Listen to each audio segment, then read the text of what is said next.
Good morning. Good morning to you, and good morning to all of you joining us across the country here in Nairobi.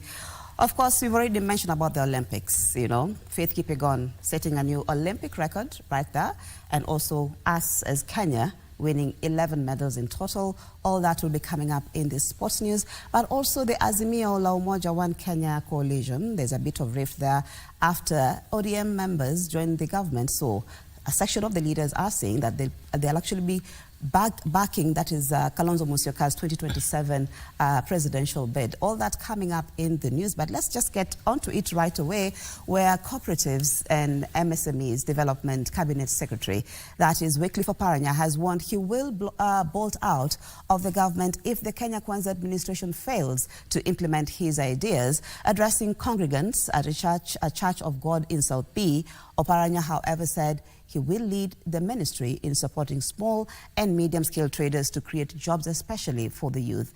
And as Giverson Maina now reports, the political realignments occasioned by the cabinet appointments to some of ODM leaders have ruffled leaders in the party and upset its status as the opposition party. As he joined Christian faithful for a service at the Church of God Mariakani in South B, Nairobi, the new Cabinet Secretary for Cooperatives and MSMEs Wycliffe Oparanya stated his intention to address the Gen Z's concerns on unemployment by supporting small and medium-scale enterprises. Naona vijana Gen Z wanaongea mambo yao, hawana biashara, hawana kazi, hakuna ajira. Sasa mimi niko hapo. Tuona kwamba hao vijana wana kitu ya kufanya. Si ndio? Hiyo ndio inatakikana. Hiyo ndio kazi yangu. Oparanya, however, warned he would leave office if the Kenya Kwanza administration fails to implement his ideas. Baba hao wameangalia, wameona huyu mzee anaweza kusaidia kazi. Si ndio? Tutawasaidia. Nitawasaidia, lakini nikiwaambia twende njia hii ni wanakataa, mimi nitajiondoa na nirudi kwangu. Sentiments echoed by his apparent successor in the ODM deputy party leader position, Godfrey Otsose. Kwa sababu walituuliza wanataka usaidizi, tumewapatia wataalamu, na nyinyi mliona vile walikuwa wanajibu maswali pale. Mheshimiwa Oparanya alipambana na kuweka mambo very clear siku ya Jumapili. Kwa hivyo yeye ni mweupe kama pamba. Simbulimsikia. But even as they reaffirmed ODM's position in the Kenya Kwanza government, it is not well at Chungwa House. Sisi bado ni chama kivyetu na chama cha upinzani. Kama watafanya mazuri, tutawaunga mkono. ODM is not even in the opposition. Wako kwa serikali. Wanafanya kazi na serikali. The only opposition party ambayo tuko nayo ni ya Roots. The cabinet appointments saw ODM replace Oparanya and Hassan Joho with 3 deputy parties instead of 2, namely Mombasa Governor Abdul Somad Nasir, Kisii Governor Simba Arati, and Vihiga Senator Godfrey Otsose. This, according to Roots party leader Jojo Jakoya, is not tenable as it's not in ODM's party constitution. Katiba ya ODM iko tu na 2 deputy party leader. Unapewa shitumbua, lakini is not. Itabidi waende wafanye nini? Wafungue server ya ODM, waweke hiyo kipengele ya kusema kwamba tutakuwa na 3rd party deputy leader. Ndio sasa aingie. Saa hizi ile appointment yosoti is an illegality. Still keeping with Azimio politics, Azimio bigwigs Kalonzo Musyoka, Eugene Wamalwa and Jeremiah Kioni have vowed to remain united and not join the Kenya Kwanza government. While accusing ODM of betrayal by joining the government, they resolved to rally behind Kalonzo's presidential bid in 2027. Leader Kalonzo Musyoka, accompanied by leaders from Azimio One Kenya Coalition Party who have refused to join the broad-based government, attended church service in Thika, Kiambu County, where they defended their stand to reject President William Ruto's overture. Na upande ni mbili tu Kenya sasa. Either uko na majenzi na wa Kenya ama uko na Zakai. Hapo hakuna katikati hapo. Kwa debe iko nyuso mbili. Two faces now ziko pale kwa debe. Moja ni ya William Ruto Sakayo, ingine ni ya Stephen Kalonzo Musyoka. Wewe mwenyewe chagua sahi. Me, I want to invite all the Kenyans of goodwill, bila kujali misingi yetu ya kikabila, tuungane, tuokoe nchi yetu hii. We do not have another country. The leaders took issue with their Principal Raila Odinga and his ODM top brass who agreed to work with the president, terming the move unreconcilable difference. Wale wameamua kwenda kusimama na Zakayo, wamepanda juu ya mti kushikilia Zakayo, kumsaidia Zakayo. We want to tell you today, we are not party to it. Wale ambao waliingia kule kutoka kwa mlengo wetu, nataka wajue hivi. Wale maminisa wao wajue wamepatiwa mamlaka ndio, lakini waziri mwenyewe, waziri wa fedha, waziri wa kawi, waziri wa cooperative na waziri wa blue economy, waziri mwenyewe ni anaitwa Ruto. Senators Dan Manzo and Enoch Wambua, while lauding Wiper Party leader for rejecting President William Ruto's offer, termed the broad-based government as unconstitutional. Nimesikia mtu amesimama juu ya gari, anasema sasa mimi nimechoka kuitwa Zakayo peke yangu, sasa watu wakuje tuitwe Zakayo pamoja. Party leader and your team, don't be part of that team.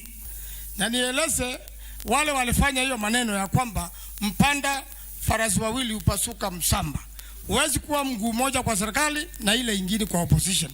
Lazima uamue uko wapi. The Wiper leaders are now challenging the youth to apply for identification cards and register as voters in readiness of a revolution through the ballot in 2027. Thank you, Kevin Washira, for that report. President William Ruto has attended the inauguration of Paul Kagame for another 4-year term as Rwanda's president. And this State House says that the visit will further solidify the strong diplomatic ties between the two countries. Paul Kagame won the July 2024 presidential election by garnering 99.15% of the votes, where there was a 98% turnout. President William Ruto joined more than 20 other African heads of state at Paul Kagame's inauguration as the president of Rwanda for another 4-year term. Kagame took the oath of office in the ceremony that was presided over by Rwandan Chief Justice Dr. Faustin Deziliayo at Amauro Stadium. A 21-gun salute was performed in honor of the president, himself a former military officer.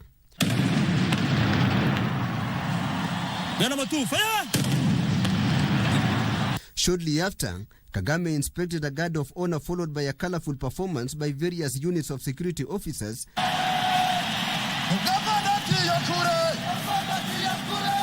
as 4 military planes flying Rwandan national flags adorned the sky over the stadium.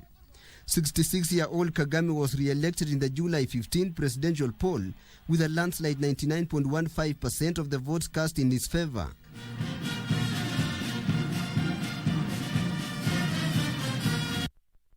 Tilio Marco reporting there. Now, a total of 39 files linked to corruption allegations were forwarded to the Director of Public Prosecutions, with 29 recommending prosecution following investigations by the Ethics and Anti-Corruption Commission into fraudulent activities conducted between April 2024 and June 2024. Among the cases is the irregular award of tenders worth 45 million shillings by the National Government Constituency Development Fund, NGCDF, to companies associated with an internal auditor at the fund between 2018 and 2022 financial years. With 39 cases having been forwarded to the Director of Public Prosecutions by the Ethics and Anti-Corruption Commission, 14 cases are still awaiting the Director of Public Prosecutions' advice. 29 are recommended for prosecution, 4 recommended for administrative or other action, with 11 returned for further investigations. An internal auditor at the NGCDF during the 2018-2022 financial years is said to have irregularly awarded tenders worth millions to companies associated with her.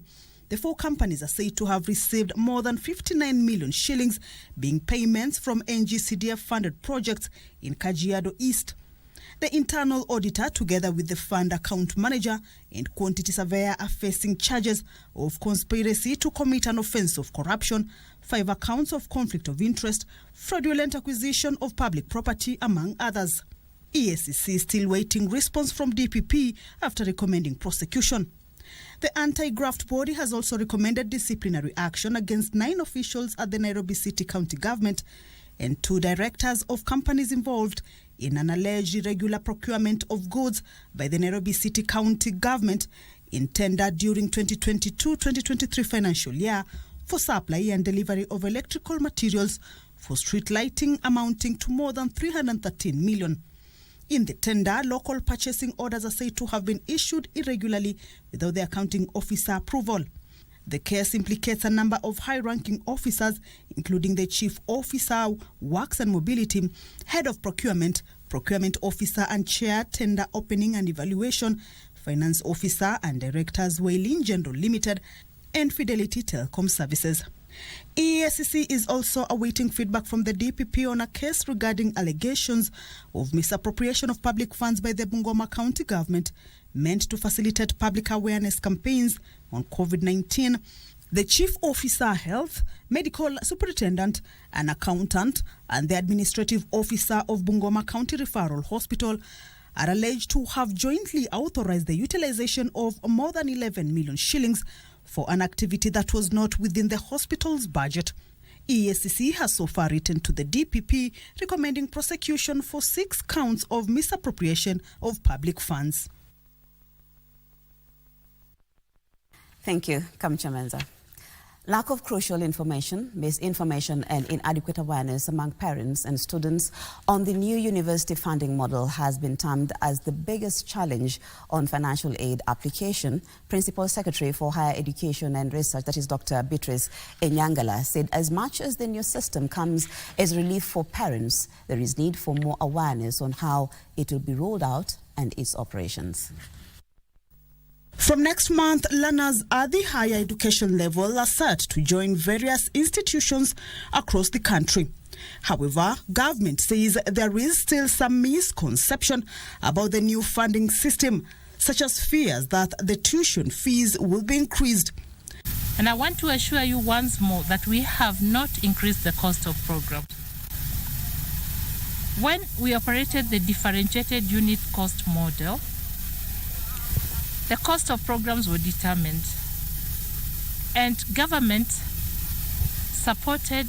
committed to support up to 80% of the cost of the program, while families would then meet 20% of the cost of the program with support from the Higher Education Loans Board. The government maintains the new model is a relief for parents, and families only support their children by paying fees ranging from 5% of the cost of the program to 40% of the cost of the program. And I can assure you that families will pay as low as 3,000 school fees a semester for their children. The most expensive program, which is medicine, that goes for about 600,000. Then a student from the very needy family will only pay 30,000. Kwa mpangilio uliokuwa wa zamani wa DUC, mwanafunzi alikuwa analipa kama tuition fees yenyewe 16,000. Alafu anaongeza fees kutumia kwa matumizi mengine, na chini hapo inapata mwanafunzi aliyekuwa analipa chini kabisa alikuwa analipa 50,000. Over 90,000 students have already applied for education funding, with the government expected to support 122,000 students. Pocket money. Kama wale wana mahitaji ya juu sana, tunawapatia 60,000 kwa mwaka. Alafu wale wa band 2 tunawapatia 55,000. Wale wa band 3 50,000. Wale wa band 4 45,000.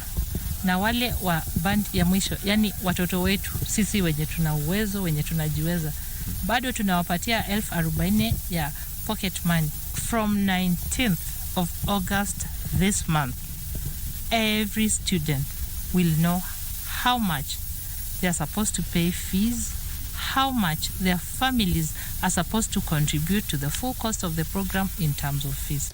Principal Secretary for Higher Education and Research, Dr. Beatrice Inyangala, was speaking in Shinyalu constituency, Kakamega County, during a burial ceremony. To other news, where persons internally displaced by the 2007-2008 post-election violence in Western Kenya are demanding a share of 3.7 billion shillings set aside for IDPs in the 2024-25 budget, with at least 84,500 registered under the Western Region IDPs Caucus. They called on the government to give first priority to the post-election IDPs, even as it addresses those displaced by the recent floods.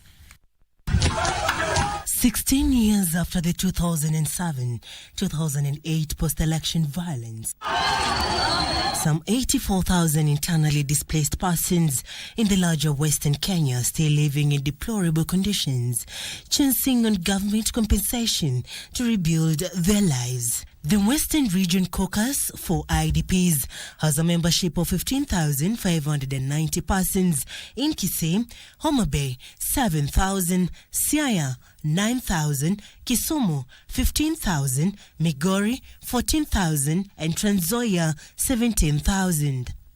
The members argue that although some of them had previously received between 10,000 and 50,000 shillings from the government, the amount wasn't enough. Lakini pesa za ujenzi hatukupewa mpaka sasa. In Homa Bay County, Bernard Ndage is yet to return to fishing at Lake Naivasha after losing 11 family members during the skirmishes that claimed 1,500 lives. Mimi alipoteza watu 11, sijapokea kitu kutoka kwa mkono ya serikali.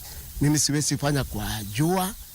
Naomba Bwana Kidhiki, ikiwa iko na imani kama hayo, akuje aone mahali ndege iko, alafu tujengie mimi nyumba.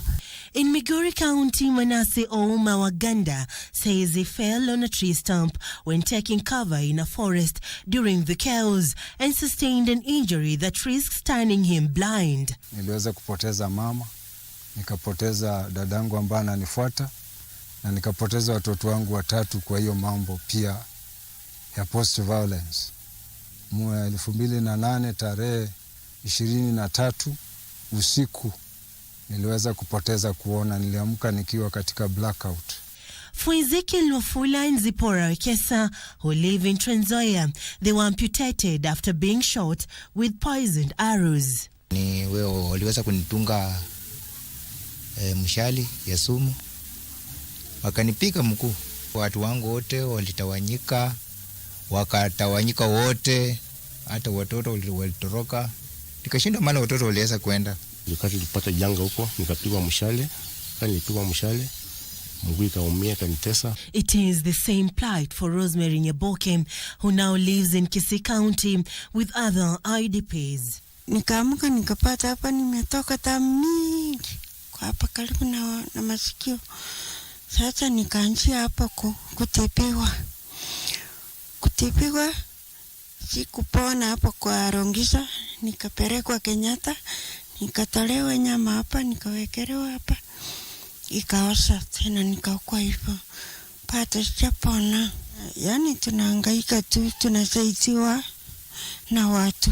Mtu akiwa amepoteza macho kama wengi wetu, hatuwezi kujimudu kwa vyovyote vile. National Director of the Caucus, Eric Oyugi, urged the government to hit the outcry of the IDPs. Wakati huu umefika tukaweze kufungua chapter ya IDPs wa 2007-2008. Petition yetu ilipita na ripoti iko mbele ya serikali. Tunaomba implementation ifanywe kwa haraka vile iwezekanavyo. Serafina Robi for Good Morning Kenya. Thank you, Serafina, for that report. Now, let's head to the counties where professionals and religious leaders from the Oromo community are calling on the country to maintain peace and desist from protests, which they say may lead the country into anarchy, that is. The leaders also call for inclusion and consideration in issuance of critical identification documents to allow them access employment opportunities. More in our county news. During a conference to thank the Kenyan government for hospitality shown towards Oromo refugees who have been in the country for over 30 years, leaders from Kenya and beyond the borders called for an end to the Gen Z-led protests. Think about our country. We are so peaceful, and so many years now we have been living in peace. Calm down and to sit down with the president and talk with him and say this is right and this is wrong. Anything that which will come to on a round table, there is an agreement. Separately, the Presbyterian Church of East Africa in Nyahururu dedicated Sunday to pray for the country following a series of demonstrations, even as it urged parents to cultivate a listening culture for their children. Vile huwa tunaongea na watoto huwa wanapitia changamoto mingi sana, na tusipowasikiza, that's why wana behave vile mnaona wakibehave. And lactating mothers in Migori County are calling on both state and non-state actors to establish lactating rooms in workplaces countrywide to allow a conducive environment for them. You also need to be very comfortable when you're breastfeeding. You need some privacy. You need to bond with the baby, and this you cannot do in the open. Meanwhile, children from underprivileged backgrounds and those of inmates in Western Kenya are said to benefit from educational support from a charitable organization. The program, run by Hope of Africa, is now in its 8th year and has already seen over 500 students benefit from the region. While their parents are serving their sentence, we reach to them, then we take those students to school. Also, non-governmental organizations and civil society organizations in collaboration with government arms of Homa Bay County are actively working to empower youth in the region by promoting reproductive justice. Their concerted efforts focus on addressing the triple threat of HIV, teen pregnancies and gender-based violence, with the ultimate goal of creating a brighter future for the youth. Each one of them has a role to play when it comes to making sure our girls, our boys are living in a conducive environment that is free from any violence, and also where they're able to thrive. Finally, a book tracing the life and times of freedom fighter Mikati Lili Wamenza is set to be launched in Mombasa County next week. The book's author, Neema Gakweli Oraka, says she traversed Kilifi County and met with revered Kaya elders who detailed the heroine's sacrifice, assisting her to write the 268-page book dubbed Empress of Revolt, Fight for the Motherland's Soul. This is a book where some things have not been told, have not been written anywhere, and these are things that happened, but no one wrote it into details like this.